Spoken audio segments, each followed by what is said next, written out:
Okey, Assalamualaikum warahmatullahi wabarakatuh. Alhamdulillah saya dah berada di Kedah. Kita nak buat masak-masak untuk anak-anak madrasah. Ni ramai sikit, 80 orang dekat Kuala Ketil, Kedah. Jadi insyaAllah kita nak beli barang. Tapi hari ni kita nak buat lain sikit. Kita tak nak pakai ikan, kita nak pakai ayam. Sebab ramai sangat, saya takut kalau pakai ikan, hancur nanti. Jadi saya takut, jadi kita pakai ayam. Okey, baik guys, kita dah sampai di Madrasah Tahfiz An-Naim, Kuala Ketil, Kedah. Kita akan masak asam pedas ayam, geng. Jom kita buat. Let's go.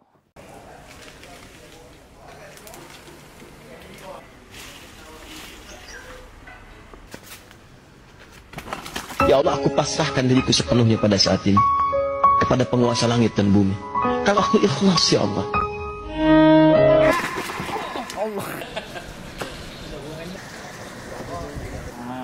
Bang, itu lambat.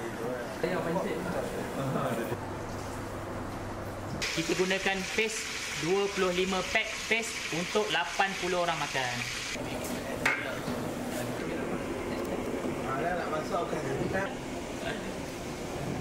Bismillah. Ni first time lah ni.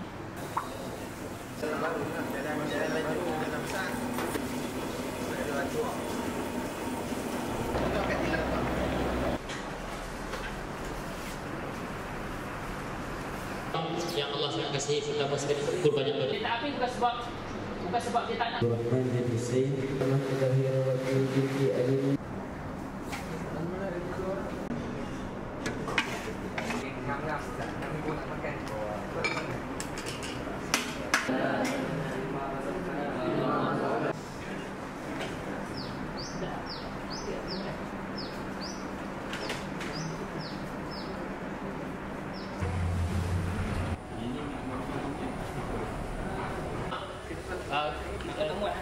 Dah buat.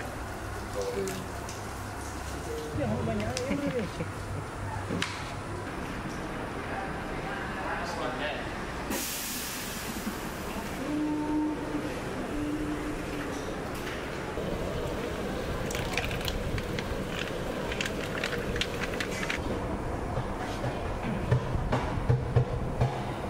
Bismillah. Tak dengar. Allahumma salli ala sayyidina Muhammad. Okey, baik insyaAllah Okey, baik abang-abang semua, insyaAllah Ustaz dah masak dah ni. Okey, lebih kurang nanti abang tolong lebih kurang dalam 10 minit, 15 minit lagi matikan api nanti dah boleh makan. Nanti dah boleh makan lah Ustaz nak kena pergi ke ada apa? Ada Sungai Petani nak pergi ada hal sikit.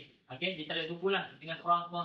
Tapi nak minta tolong semua sekali, tolong doakan orang-orang makcik-makcik, pakcik-pakcik yang sponsor awak makan hari ni.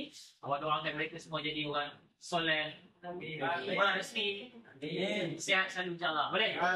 Okey, nanti kita jumpa lagi boleh insyaAllah. Baik, jumpa lagi. Assalamualaikum.